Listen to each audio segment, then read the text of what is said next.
Is it that hard to build a good product, a quality product? So that's the process that I'm in right now, just building dope with the money that I've made and utilizing the money that I've made and reinvesting that into myself to make the video game character more powerful. Okay.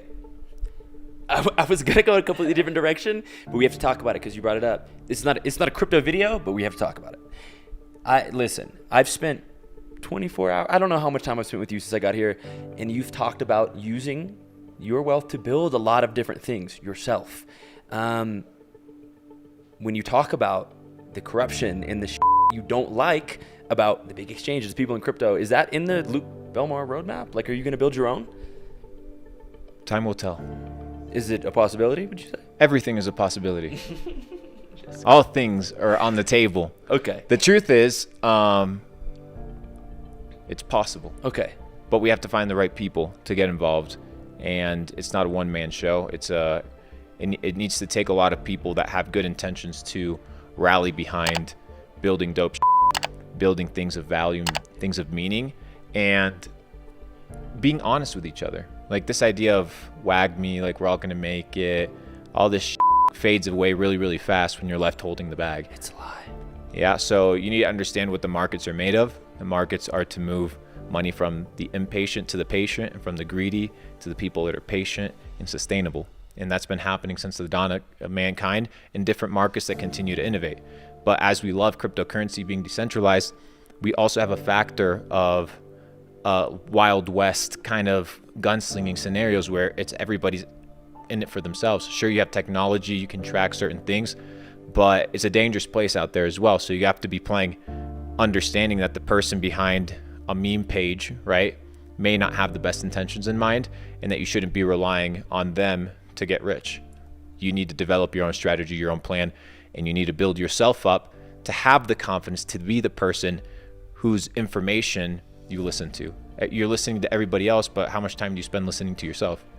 How much time do you actually have conversations with yourself about your personal development and leveling up? Most people, not often enough. So that's kind of what I'm focusing on now.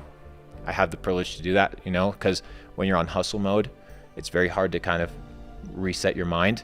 But if you have enough money, right, when all you need is enough money to be able to focus on yourself full time. Like what would happen if for 8 hours a day, 7 hours a day, the focus of your day, your job was to level up? That would be amazing. That would be unbelievable. You'd be ahead of your competitors. You'd be ahead of your potential, what would you say, enemies, I would call it, or business rivals. You're going to have so many advantages on a personal level, on a business level, on an intellectual level, and you're going to see things from a bigger perspective. So if you can beat yourself and you can win and conquer self, you can conquer everything. So what is that, when you say level up, right? Let's say, okay, I've become successful enough, I've made enough money, I have time to spend on myself. I need to know what that means to level up, right? What does that actually look like on a day-to-day basis? You're stretching a lot now. I know you eat very well, but what does that mean? Getting smarter, getting more knowledgeable, consuming more data sets?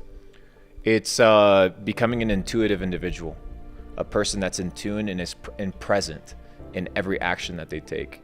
Like, why do you do what you do? And what conscientious life, and you ask yourself, why do I eat this donut? Or why do I watch this video? And you actually start realizing that many of the things that we do are ludicrous. And if you can have that self-conversation should be the motivator to push you to get to the next level. And a lot of people's self-talk is very negative. And the reason it's negative is because they don't trust themselves. And of course you can't trust yourself. You look at yourself in the mirror and you look like you look at your bank account, you feel like shit. You go to bed, you sleep 8 hours, you wake up tired, right? You go to a job that you hate. You're in a relationship that you don't enjoy to be in. So what in your life is pushing you to be motivated and to win? No wonder your mind is like, nah, I can't trust you, because everything in your life that you're doing is self-sabotage. So what you have to do is you have to start accumulating small wins. You have to start waking up on time. You have to start eating clean. You have to start cleaning around you. You have to start exercising. You have to start listening to positive messages and not listening to all this bull music from the system. start listening to some classical music, start listening to some, I don't know, some lo-fi, start listening to something that has frequencies that literally elevate your spirit. But we're out here listening to all this garbage, and then we wonder, why is it that our life is so So do the simple things right. Build the foundational building blocks of your life, and then everything else can be built upon it. And I think that people always want the 10 best tips of this, the 10 best tips for the fastest whatever. This is going to be the best exercises for 2023. No, just do the fundamentals. Focus on doing the fundamentals well. And once you do the fundamentals well and you master them, and that takes years. And I'm still in the process of mastering and understanding the fundamentals myself. But once I have that foundation, that base, I'm indestructible.